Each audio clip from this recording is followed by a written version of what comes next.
we're in a pretty good situation. It's just a lot of open, looks like cattle grounds. I'm fairly new to the area, but I would say this is just grazing grounds. A lot of just open space. So if, you know, I hate to say this, but if there's going to be a tornado, this would probably be the best place to be at. Very low population, just open field. But I mean, it just lifted back up. It looked like it was on the ground for about, I don't know, 30 seconds or so. It's a very thin rope-like tornado. I'm filming it as we speak.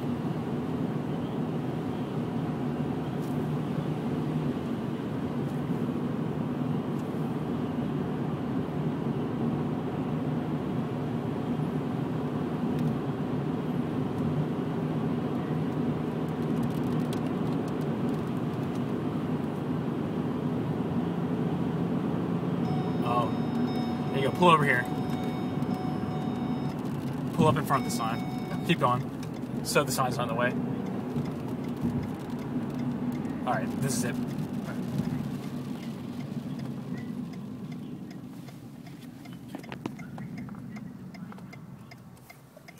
Alright.